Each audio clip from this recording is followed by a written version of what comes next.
¿Ya están viendo la presentación? Sí. Ok, entonces comenzamos con definiciones. El metabolismo lo vamos a definir como la suma de todas las reacciones químicas que tienen lugar en una célula y que son catalizadas por enzimas y a través de las cuales las células intercambian materia y energía con el medio. ¿Ok?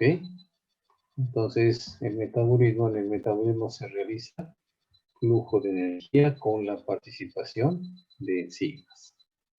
¿Vale? ¿Ok?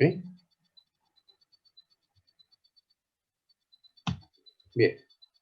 Y entonces tenemos que el metabolismo se puede al menos clasificar en dos partes, que sería el catabolismo y el anabolismo.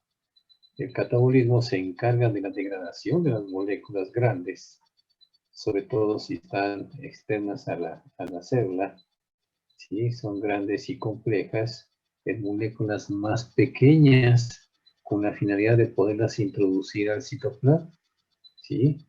Entonces esas moléculas que se transformaron en pequeñas y sencillas, durante ese proceso se libera energía, ¿sí? Por eso se le conoce como un metabolismo degradativo, la parte del catabolismo. Y el anabolismo es la síntesis de moléculas complejas, son moléculas para la construcción de los componentes celulares a partir de moléculas más sencillas con consumo de energía. ¿Ok? ¿Vale? Y adicionalmente les puse aquí lo que significa anfibolismo, que por ahí lo van a encontrar, y que sería el metabolismo simultáneamente catabólico y anabólico.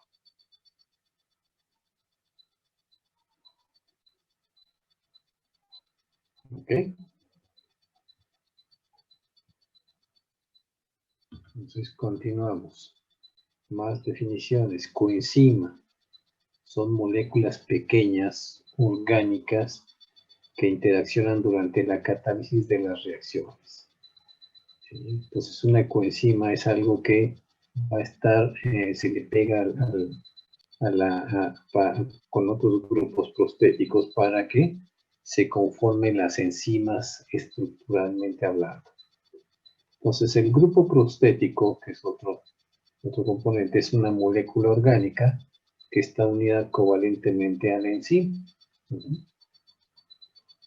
Y las enzimas son de la naturaleza proteica y catalizan prácticamente todas las reacciones que tienen lugar en una célula.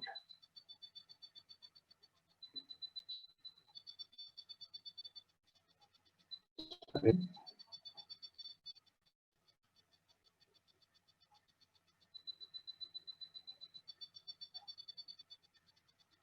¿Puedo cambiar?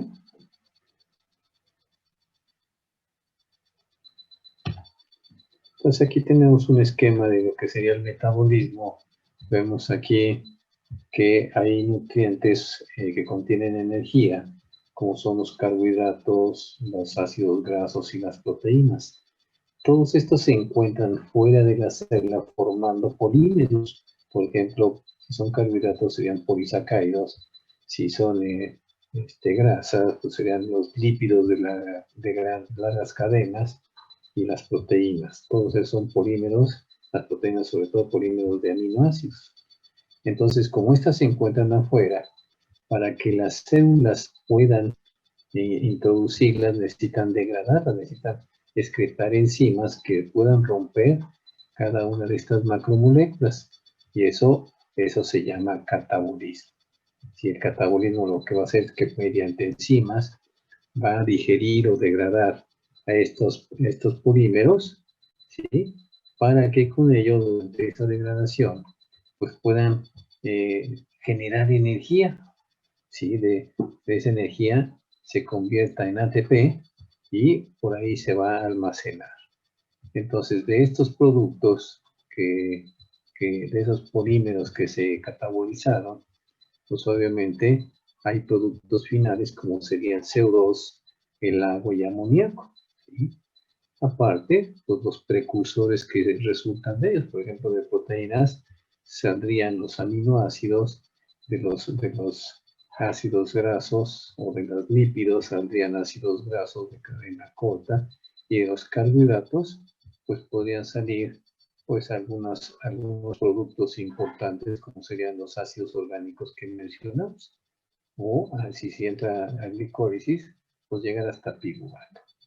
Y entonces todas esas moléculas precursoras pequeñas que resultaron de la degradación de nutrientes se utilizan en el anabolismo para la síntesis de las macromoléculas de la célula, utilizando esa energía que se produjo en el catabolismo.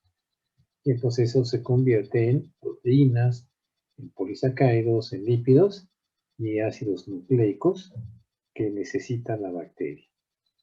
¿Ok? ¿Dudas hasta aquí? ¿No? Ok, continuamos. Entonces, los mecanismos de obtención de energía en procariotas son al menos tres.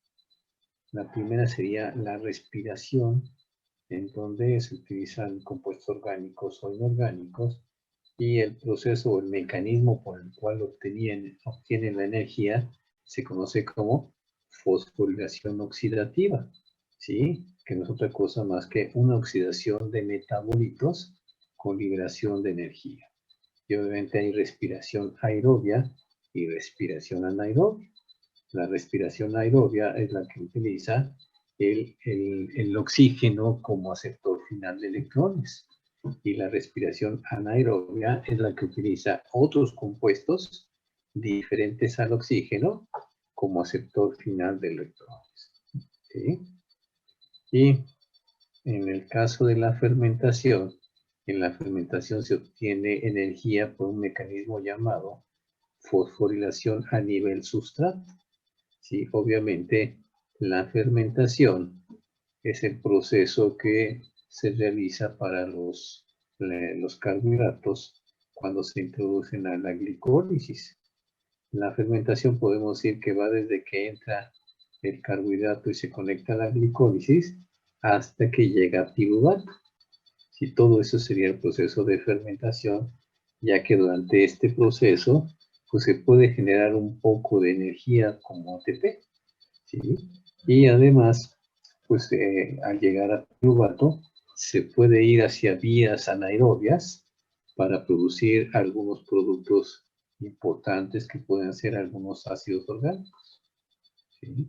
Entonces, podemos decir que la fermentación es un proceso anaerobio.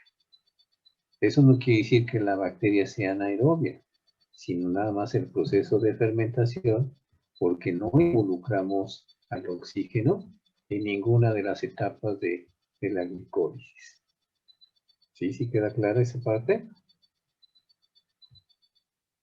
¿Sí? Entonces, y por último, tendríamos otro mecanismo que se utiliza en la fotosíntesis. El mecanismo de obtención de energía se conoce como fotofosforilación, ¿sí?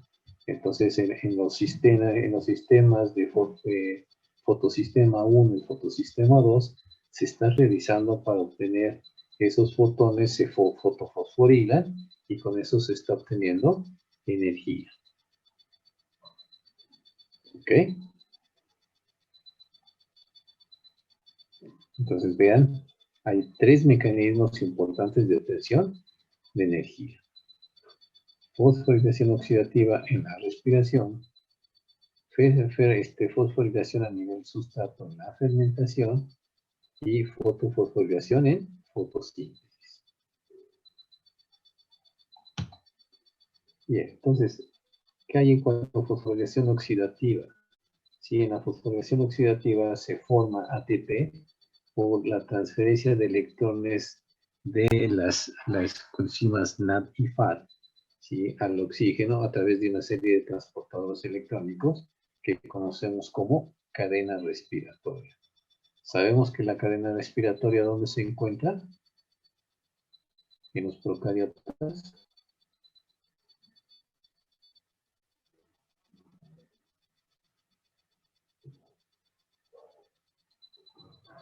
¿Dónde se encuentra, Noelia, la cadena respiratoria?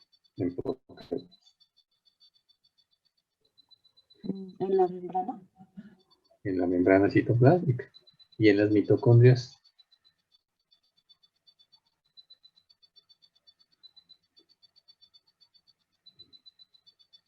Gabriela.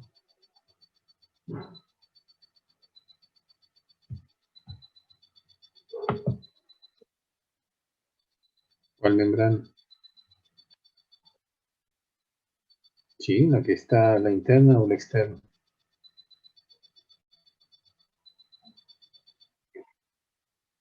La interna y sobre todo la que se engloba hacia el interior, conocido como crestas. ¿Ok? Entonces, en organismos aeróbicos, pues obviamente aquellos que realizan respiración anaerobia, pues es la principal fuente de ATP, ya que son los que generan la mayor parte de los ATPs. Por ejemplo, generan 26 de las 30 moléculas de ATP a partir de una molécula de glucosa, que se oxide completamente hasta CO2 y agua. ¿Sí? Sin embargo, en los procesos fermentativos, que es pues no utilizan oxígeno, lo único que se logra producir son alrededor de un término absoluto de 2 ATPs. Realmente se producen 4, se consumen 2 y pues obviamente nos quedan 2 ATPs libres. ¿Ok? Entonces es menos, tiene menor capacidad energética el proceso de fermentación. Pues aquí tenemos la fosforilación a nivel sustrato, ¿sí? Es en la síntesis acoplada de ATP a una reacción exergónica sin intervención de la ATP sintetasa. Entonces, dentro de lo que sería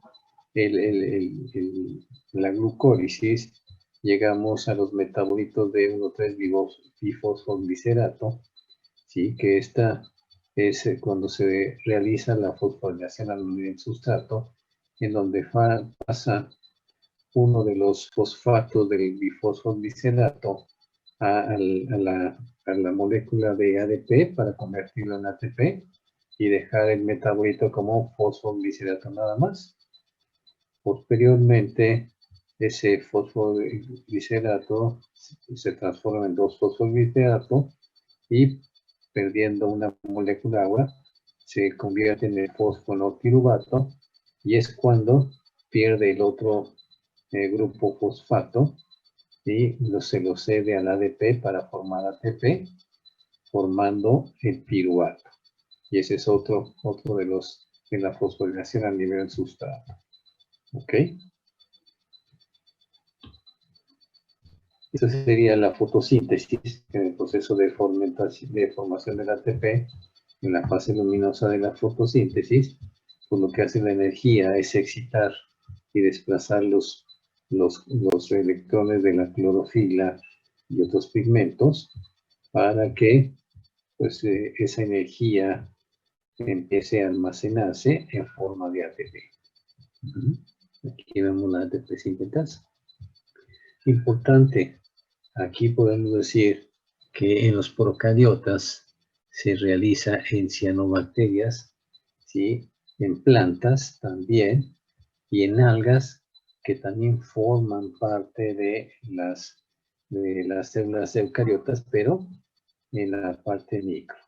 ¿Sí? Por ejemplo, si nos dicen microorganismos que producen fotosíntesis o que realizan fotosíntesis, en eucariotas un microorganismo son las algas y en procariotas otro microorganismo serían las cianobacterias. Las plantas no las consideramos microorganismos, sino organismos que ya tienen un tejido como tal, ¿sí? Pero las plantas no son microorganismos, excepción de las algas. Etapas del metabolismo. El metabolismo tiene 3 etapas. Primera etapa, los sustratos son complejos y polimerizados y se encuentran fuera de la célula. ¿Sí? ¿Qué es lo que hace la bacteria? Pues excretar enzimas extracelulares que van a digerir estas macromoléculas o polimerizadas y las digiere y produce compuestos más pequeños. Por ejemplo, las proteínas se digieren hasta aminoácidos, los polisacáridos, ¿sí? Se rompen hasta en glucosa y otros azúcares que podrían ser monoazúcares o diazúcares. Y las grasas pues, también son digeridas en ácidos grasos y glicerol. Cada uno de estos entran por diferentes vías, pero todos llegan hasta coincidir con acetilcoenzima A, que va a entrar, esto sería la segunda etapa, donde todos estos monómeros, ya como aminoácidos, carbohidratos y ácidos grasos, se entran a las vías correspondientes hasta llegar a acetilcoenzima A. Y en la tercera etapa, que es la etapa de producción de energía, pues entra acetilcoenzima A al ciclo de Krebs o ciclo del ácido cítrico, y aquí es donde empieza a generar pues, las coenzimas reducidas como NAD y FAD, las cuales se reducen con los electrones captados y la llevan hacia lo que sería la cadena respiratoria para que se realice la fosforilación oxidativa, se produzca ATP utilizando el oxígeno como aceptor final de electrones. ¿Ok? Entonces aquí tenemos el metabolismo intermediario de glucosa piruvato. Exactamente es lo que sería la fermentación. Entonces, ¿qué sucede durante este metabolismo? Pues hay una liberación de parte potencial de energía contenida. Entonces aquí tenemos las vías de la glucólisis, conocida también como la vía Enten-Meyer-Habermas, la vía de las pentosas fosfato y la vía de Ehnert-Dohrn.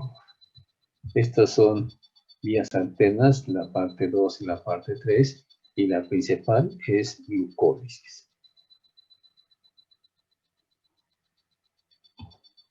Entonces aquí tendríamos la glucólisis. Vemos que la glucosa está externa. Para poder entrar, se fosforila, entrando como glucosa 6-fosfato a la glucólisis. Y de ahí se empiezan a producir los cambios en los metabolitos de glucosa pasa a fructosa 6-fosfato.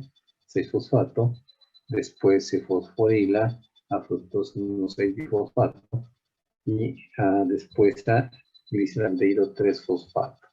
Entonces ya esta es una etapa de 3 carbonos y obviamente se formaron 2 moléculas de cada una de estas de 6 moléculas que estamos observando.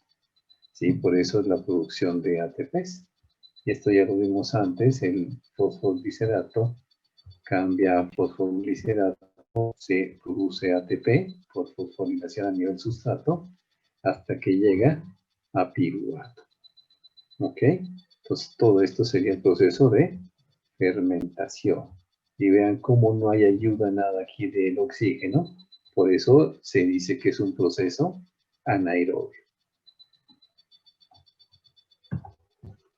Pues el rendimiento de energía, si hacemos un conteo de cuántos ATP se produce, entonces tenemos que en este nivel de fermentación, la glucosa se fosforila y tiene 2 ADPs, más se producen 2 NAD, ¿sí? Entonces tenemos que hay producción de 2 piruvatos, 2 moléculas de ATP, más 2 coenzimas reducidas, hidrógeno y agua. Entonces, lo que sería la ganancia neta de ATPs, pues sería prácticamente, se producen 4, ¿sí? O lo que sería el difosfoglicerato, fosfoglicerato de fosfenopiruvato a piruvato, serían 2, pero se consumen 1 cuando cambia de glucosa a glucosa 6-fosfato y la otra cuando la fructosa 6-fosfato, cambia a fructosa 1,6-bifosfato. Entonces de 4 se consumen 2, nos queda un balance neto de 2 ATP en la fermentación por moléculas de glucosa.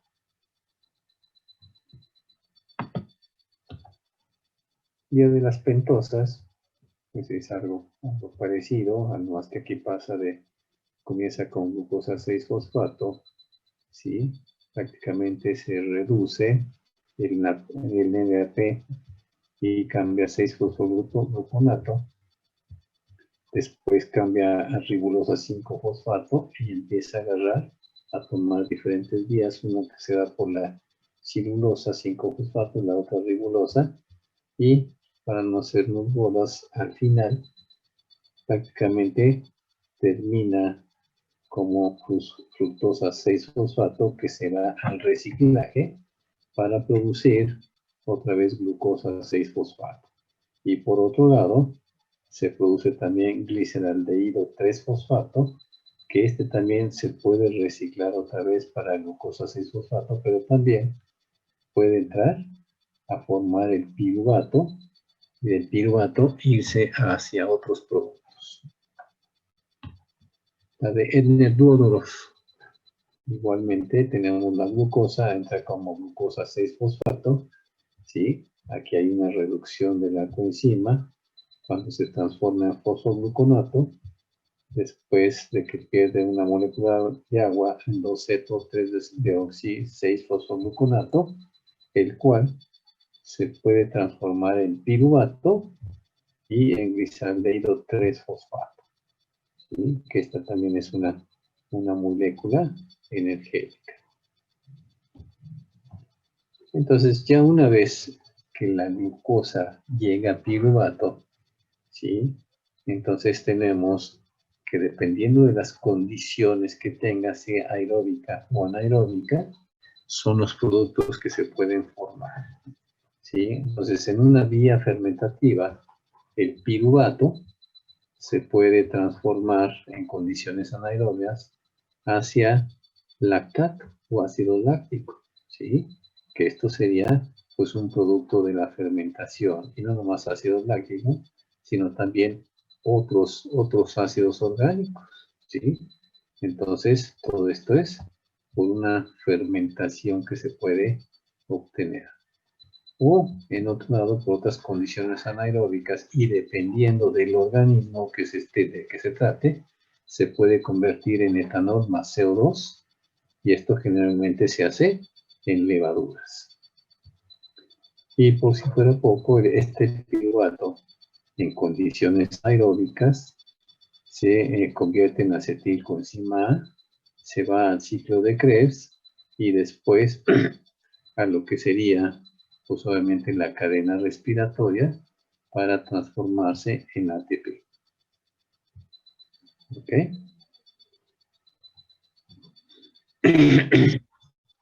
Aquí tendríamos algunos productos de la fermentación a partir del piruvato, ¿sí? Vean, todo esto es en condiciones anaerobias. Del piruvato se puede formar el ácido acetoláctico, la cetoína y el 2,3-butanediol. Entonces este sería el piruvato cuando se va hacia la vía del 2,3-butanediol teniendo la cetoína como un intermediario neutro, ¿sí? Ya que de la cetoína se convierte en 2,3-butanediol. Este piruvato se puede ir hacia formar ácido láctico o ácido oxalacetato, ácido málico, ácido oxínico y ácido propiónico. Todo va a depender del microorganismo o la cepa que estemos utilizando. Y por otro lado, el pirúvico se puede ir hacia ácido fórmico, ¿sí? Hacia etanol o ácido acético. Clostridium es uno de los microorganismos más utilizados aquí, que puede llegar hasta producir acetona e isopropanol, o butiril S-coenzima A, que se puede ir hasta butanol, y ácido butírico. Entonces vean cómo también dependiendo del microorganismo van a tener cierto tipo de productos, ya sea ácidos orgánicos o alcoholes. ¿Ninguna pregunta hasta aquí? No. Ok, pues continuamos. Entonces todo esto, cuando se va por la vía aeróbica, entra como acetilcoenzima el piruvato, ¿sí? Y entra el ciclo de Krebs. Entonces se forma el citrato, cambia a isocitrato, y en este cambio de isocitrato a alfa-cetoglutarato hay una formación de coenzima reducida, un NAD, ¿sí? De cetilglutarato a succinil hay otro NAD que se produce llevando los electrones reducidos, y de succinil coenzima a succinato se produce un GTP, ¿sí? Que esto también sería una molécula energética como la ATP. Y de succinato a fumarato se produce una coenzima FAT reducida. De fumarato pasa a malato y de malato a oxacelato produce otra coenzima NAD reducida. Entonces, todas estas coenzimas que se redujeron y que llevan electrones son llevados o transferidos hacia la cadena respiratoria. ¿Qué sería esto? Aquí está nuestra cadena respiratoria donde se realiza la fosforilación oxidativa. Entonces aquí viene el NAD reducido o el FAT reducido y transfiere sus electrones, ¿sí? a esta pues, proteína que se encuentra a nivel de la membrana interna, en este caso de las mitocondrias, o podría ser la membrana citoplásmica de los procariotas. Todas estas componentes de la cadena respiratoria está constituida por proteínas y que tienen un grupo prostético a base de fierro y transportan electrones y mantienen acoplada la fosforilación oxidativa.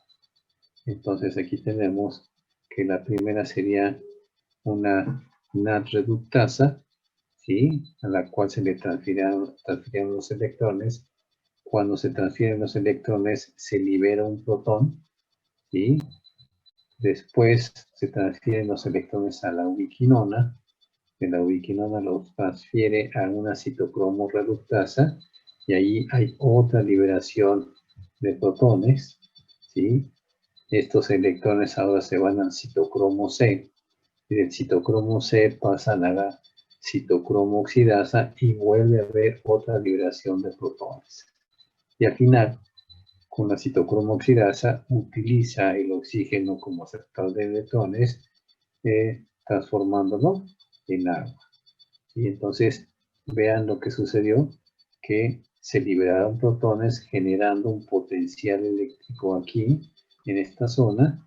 ¿Para qué? Para que se vayan acumulando y después, por efecto de una ATP sintetasa que también se encuentra a nivel de membrana, van a ir regresando los electrones al interior del citoplasma, pero cada vez que pasa un protón, se forma una molécula de ATP. Entonces estamos viendo aquí que ese electrón, ese protón que pasó, le confiere energía para que se forme un enlace energético entre el ADP más fosfato para convertirse en ATP. ¿Ok? Entonces es un proceso que es igual en la membrana citoplásmica de procariotes. Y del ciclo de Krebs también se puede producir aminoácidos, igualmente entrando en lo que sería el ciclo de Krebs. El citrato, nada más que cuando llega al fosfetoglutarato, puede tomar una vía para producir ácido glutámico o glutamato. Después, si se sigue en el ciclo de Krebs llegando a oxalacetato, puede convertirse ahí a aspartato o puede ir hacia la producción de glucosa, que eso se llamaría gluconogénesis. ¿Vale? ¿Dudas de esa primera parte del metabolismo? ¿No? Entonces vamos a meternos con la parte de enzimas. que es lo importante aquí en metabolismo. Entonces, las enzimas las podemos definir como proteínas catalizadoras que tienen una alta especificidad para la reacción catalizada y para moléculas sobre las que actúan.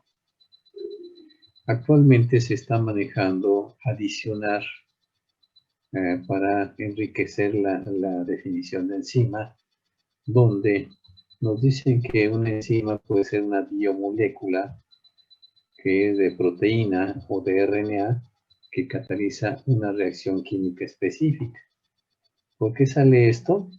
Por la aparición de las ribosimas, ¿sí? Ribosimas que son enzimas a base de RNA y que catalizan la síntesis de nuevos RNAs, ¿sí?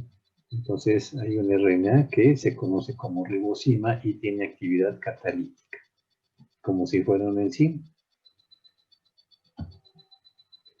Nomenclatura y clasificación. Para darle nombre y clasificación a las enzimas, pues primero lo que se hace es darle un nombre recomendado que sea corto y apropiado para su uso general. Entonces el nombre sistemático que se le va a dar tiene que identificar la reacción que cataliza. Y esto consta de tres partes. Primero, lleva el nombre del sustrato preferente, el sustrato que va a utilizar, y el tipo de reacción realizado y con la terminación asa. Un ejemplo, teníamos como sustrato la gelatina, ¿sí? La gelatina obviamente va a ser digerida, ¿sí? Y entonces le damos la terminación asa. Por eso la vamos a llamar gelatinasa, ¿sí? Y la gelatinasa generalmente es una hidrolasa. Ese sería el tipo de acción realizada. Es una gelatinasa hidrolasa, ¿sí? También en algunos casos se llega a poner algún número, ¿sí? Esto es cuando se necesita que se identifiquen plenamente la enzima, porque podríamos tener, por ejemplo, muchas gelatinasas, pero no todas actúan en el mismo punto. Entonces aquí tendríamos que decir la gelatinasa 1, o la 2, o la 3, o la 4, etcétera, para identificar exactamente dónde actúa. Entonces, por su actividad, las enzimas las podemos clasificar en 6 clases. Las oxidorreductasas, las transferasas, las hidrolasas, las liasas, las isomerasas y las ligasas. Entonces, oxidorreductasas van a catalizar la transferencia de electrones de una molécula, que sería el agente reductor, hasta otra molécula que los va a recibir, que sería un agente oxidante. Entonces aquí estamos viendo que en este grupo existen las deshidrogenasas, las oxidasas, las peroxidasas, oxigenasas, hidroxilasas y reductasas. Entonces aquí estamos teniendo cómo cataliza la transferencia de electrones, en este caso de A hacia B y de B hacia A.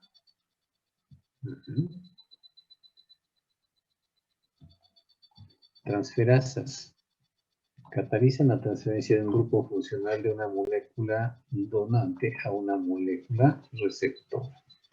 Entonces aquí tenemos los que transfieren grupos monocarbonados o grupos aldehído o grupos ceto, las aciltransferasas, las glicosiltransferasas, las alquil o ariltransferasas, los que transfieren grupos nitrogenados, grupos fosfato o grupos sulfato. Todos esos serían transferasas. Transfieren un grupo funcional de una molécula a otra, en donde una es la donante y la otra es receptora. Las hidrolasas. Las hidrolasas tienen actividad donde van a hidrolizar o descomponer los enlaces químicos de las moléculas por su reacción con el agua. Lo que sucede aquí es que las hidrolasas introducen una molécula de agua para causar la hidrólisis o descomposición de los enlaces. Y entonces aquí tendríamos el grupo de las esterasas, las glicosidasas, las heterohidrolasas, peptidasas, ácido anhidrohidrolasas y helicasas como principales. Liasas catalizan la ruptura de enlaces químicos en compuestos orgánicos por un mecanismo distinto a la hidrólisis, ¿sí? A la hidrólisis y a la oxidación. Entonces aquí se forman frecuentemente nuevos dobles enlaces o nuevas estructuras en anillos. Entonces las liasas pueden actuar sobre enlaces de carbono-carbono, carbono-oxígeno, carbono-nitrógeno, carbono-azufre, carbono-haluro y fosfato-oxígeno. Entonces aquí estamos observando cómo una liasa prácticamente rompe uno de los enlaces para prácticamente generar un nuevo enlace con otra molécula.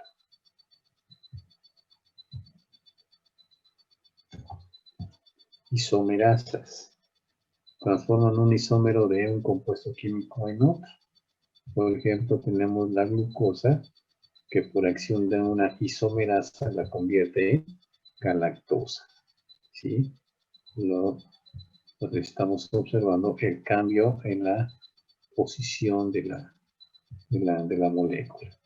Entonces aquí tenemos las enzimas racemasas y epimerasas, las cis-transisomerasas, las oxidorreductasas intramoleculares, las transferasas y las liasas intramoleculares. Y tenemos las ligasas.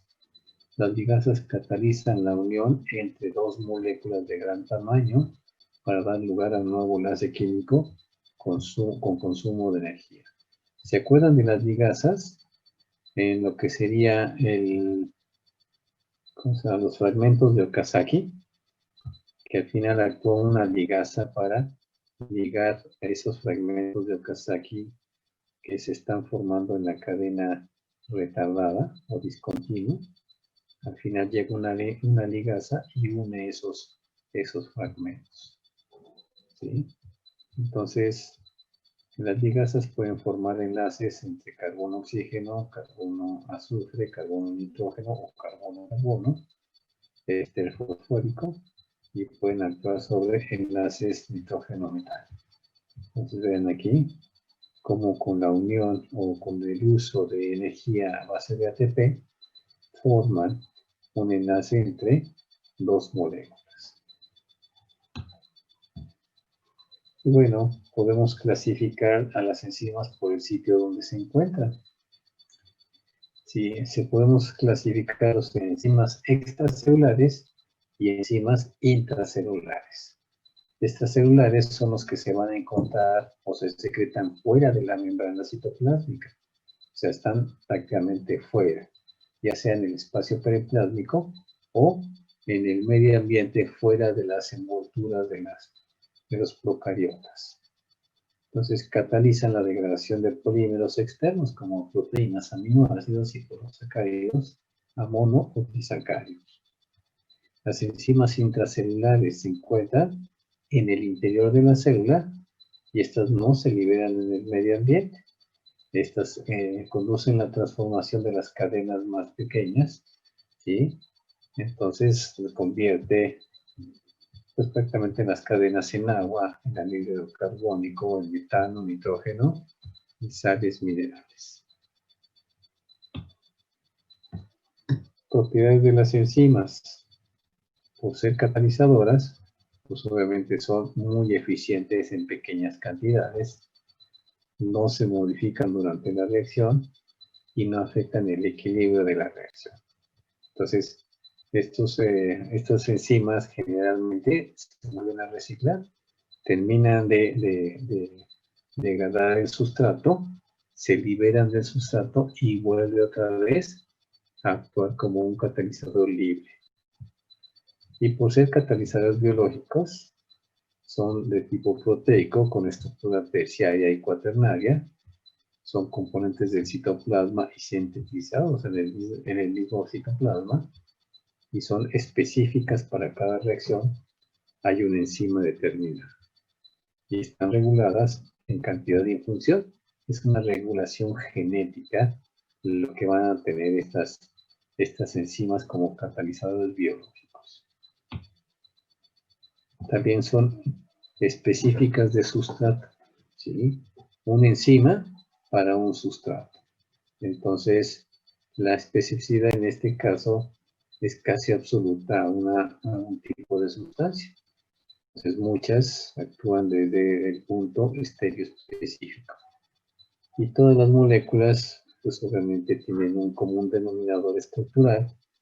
Y esto pues, puede ampliar la especificidad, ya que puede actuar sobre diferentes sustratos que tengan una estructura muy parecida, muy relacionada, pero pues obviamente no está al 100%, sino que puede ser a una velocidad diferente.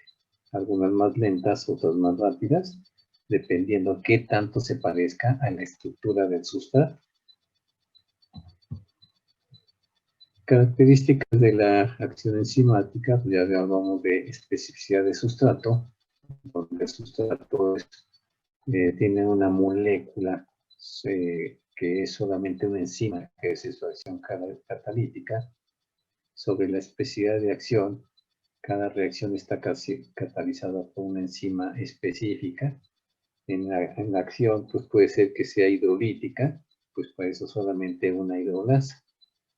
La acción enzimática se caracteriza por la formación de un complejo. Tenemos aquí la enzima más sustrato, forma lo que es el complejo enzima-sustrato, para después, que esto es como un estado de transición, liberar el sustrato digerido como un producto y la enzima vuelve otra vez a su estado inicial. ¿Sí? ¿Cómo se realiza este complejo? ¿Cómo se forma? Se forma por interacciones débiles como fuentes de hidrógeno, como algunas energías electrostáticas o uniones hidrofóbicas en un sitio específico. ¿Ok? ¿Dudas hasta aquí, muchachos? No. Pues vamos a ver las últimas partes de enzimas. Tenemos que la enzima está estructurada por dos partes. Una que es la apoenzima, que es el componente proteico de una enzima, y la holoenzima, que es la enzima completa a la cual se le adicionó la apoenzima y el cofactor o coenzima. Aquí estaríamos viendo la apoenzima, que es la que forma el cuerpo. La coenzima, la unión con la coenzima lo convierte en la holoenzima, que sería ya una enzima completa, una enzima activa, ¿sí? Mientras no tenga esa coenzima, pues su actividad va a ser muy baja, y si le agregamos la coenzima, pues entonces la convertimos en una enzima con actividad. ¿Sí? Entonces las enzimas actúan pues con ayuda de estructuras que no son de tipo proteico, y esto puede ser, en función de su naturaleza, puede ser un cofactor o puede ser una coenzima. Un cofactor es un componente no proteico, ¿sí? Que es necesario para que tenga actividad catalítica. Estos pueden ser iones o algunas moléculas inorgánicas, como el caso de este que tenemos aquí en el esquema, que es un átomo de cobalto. El cobalto se une como cofactor a lo que sería la coenzima para convertirlo en una holoenzima. Y la coenzima es cuando es una molécula orgánica, en este caso es una vitamina que también funciona como coenzima. ¿Sí? ¿Vale? Las enzimas van a tener un centro o sitio activo. El centro o sitio activo es un centro, es una pequeña porción de la enzima que tiene prácticamente una serie de aminoácidos con grupos funcionales hacia el interior del sitio activo y los cuales van a interaccionar con el sustrato para generar ese complejo enzima-sustrato y generar un producto. Entonces aquí estamos viendo cómo este sitio activo tiene sitios de acoplamiento de tipo estructural. Si vean cómo está el sitio activo, la forma que tiene el sustrato, y puede generar pues, prácticamente esa unión para poder hacer su degradación y convertirla en un producto. Y aquí está otro sitio activo con otra formación. Aquí está el sustrato y el sustrato final, al final se genera un producto. Entonces, estructuralmente hablando, tienen la capacidad de poderse unir para poder ser degradados los sustratos. Entonces hay factores que también van a influir en la actividad enzimática. Uno de ellos sería el pH. El pH pues, requiere que sea óptimo para que tenga una buena actividad o una actividad óptima en las enzimas y que pues, puede variar esto de diferentes maneras. Con el pH, el centro activo puede contener aminoácidos con grupos ionizados, ¿sí? Y dependiendo del pH, pues se pueden ionizar de una forma o permanecer neutros. Si está ionizada, pues mantiene una cierta actividad, pero si no tiene ionización, pues no van a tener actividad. Entonces, pues si la ionización de los aminoácidos no está en el centro activo, puede provocar un cambio estructural o una conformación de la enzima. Y eso, si hay un cambio de conformación, lo que podría hacer es disminuir la actividad enzimática porque podría ir cerrando el sitio activo. Entonces, pues esto del sustrato también en su estructura puede variar con las variaciones del pH, ya que también puede haber modificaciones estructurales del sustrato y con ello pues no poder ser utilizado por la enzima. Entonces recordemos nuestras prácticas de pH que nos dicen que el crecimiento microbiano tiene un pH óptimo de crecimiento. Por abajo de este pH, por arriba de este pH, disminuye su crecimiento. Otro que influye sobre la actividad enzimática es la temperatura. ¿Sí? Igualmente sabemos que hay una temperatura óptima de crecimiento de los microorganismos y todo también se basa en la enzima, la temperatura de la enzima, ¿sí? Óptima para la enzima para su actividad. Si se va por arriba, entonces la enzima, como es el carácter proteico, se puede desnaturalizar. Y a temperaturas bajas, la estructura se empieza a ser muy rígida, que también disminuye su actividad. Inhibición de las enzimas pueden ser inhibiciones reversibles o irreversibles. De reversibles hay de tipo competitivo, donde el sustrato y el inhibidor compiten por la enzima. A competitiva, el inhibidor se combina con el complejo enzima-sustrato y formar un complejo inactivo enzima-sustrato-inhibidor. Y no competitiva, el inhibidor se fija la enzima en un sitio diferente al activo. Y esto obviamente pues cambia la estructura del sitio activo. E irreversible, sustancias que inhiben a las enzimas en forma irreversible, o sea que se fijan permanentemente en forma covalente, de tal forma que las desnaturaliza. Este es un efecto que podríamos llamar del mercurio. ¿Sí? El mercurio es un inhibidor irreversible. Y regulación de las enzimas, pues las enzimas se pueden regular mediante el pH, la concentración de cofactores y la concentración del sustrato. Ok, entonces por ahí tenemos enzimas alostéricas y enzimas moduladas covalentemente. las alostéricas, se regula su actividad por una unión no covalente de un metabolito específico en el centro de la enzima, distinto al sitio activo. Y las modulantes covalentemente forman activas e inactivas interconvertibles por acción de otras enzimas. O sea, todo esto es para regular su actividad. Y las podemos clasificar por su presencia en la célula. Hay enzimas que se conocen como constitutivas y enzimas inducibles.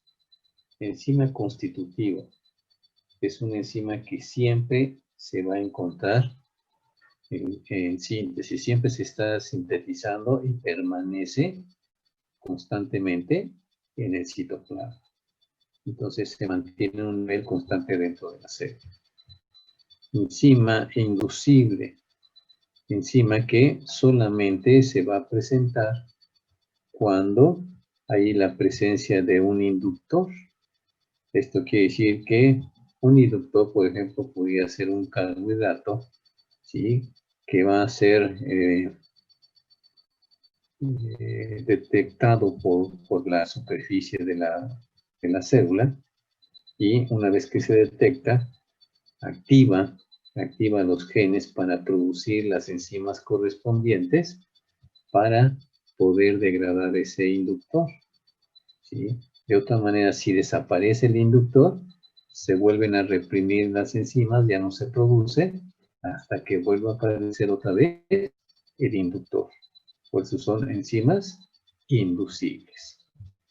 En este caso, ¿quién me podría decir qué enzima podría ser constitutiva de las que nosotros hemos visto en clase?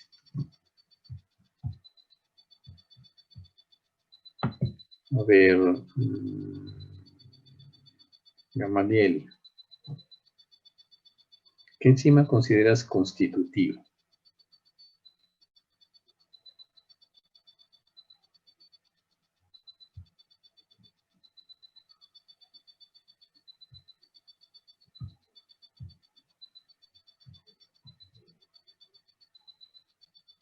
¿Estás, Gamaliel?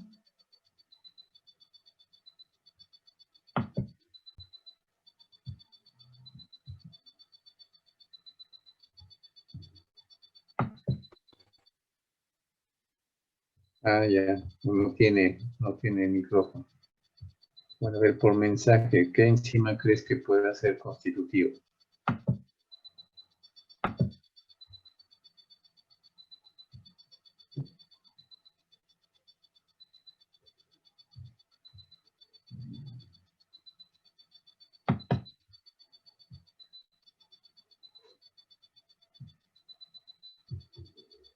¿Ninguna?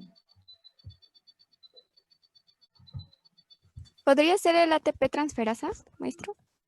La ATP transferasa, sí, podría ser una de ellas, ya que constantemente se está produciendo ATP, ¿no?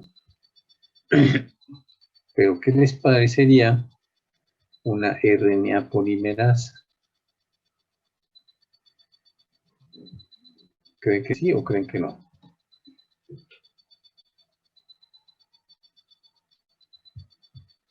A ver, Sofía, ¿tú qué dices?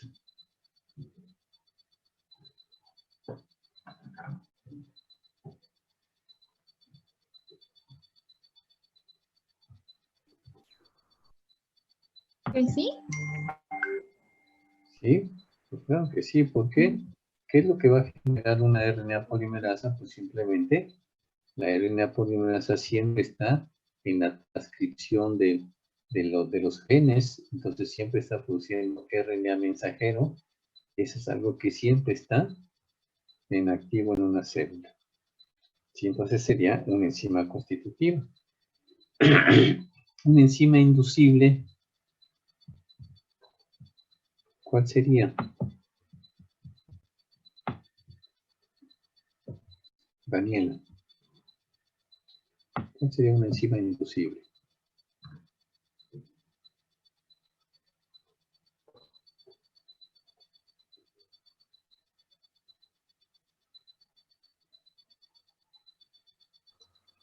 La verdad no tengo ni idea, profesor, disculpe.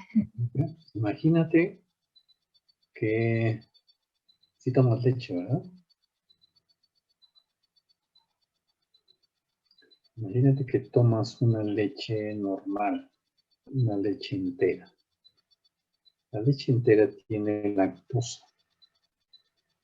Entonces, cuando la lactosa entra a las células, activa la producción de beta-galactosidasa para que se pueda degradar la lactosa y se pueda introducir a la célula por medio de una permeasa, una beta-galactosidasa permeasa. Entonces, fíjate, ya está induciendo dos enzimas, la beta-galactosidasa para degradar la lactosa y la beta-galactosidasa permeasa para que pueda introducirse a la célula. Cuando no hay lactosa, entonces deja de sintetizar la beta-galactosidasa.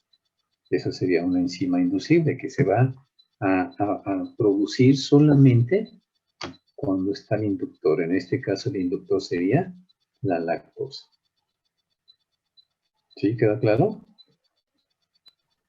Sí, gracias. Ok.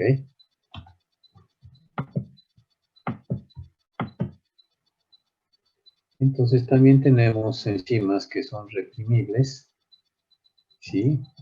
Y existen pues, lo que serían los correpresores, ¿sí? Una enzima reprimible es una enzima cuya concentración se reduce en presencia de un producto final. Esto quiere decir que si hay un sustrato que se está catalizando con la enzima, pero se genera ya mucho producto, se va concentrando, entonces esa concentración del producto reprime a la enzima. Ese sería una enzima reprimida. Un correpresor son metabolitos que provocan una disminución de concentración de la enzima. ¿Sí? En este caso sería una retroalimentación.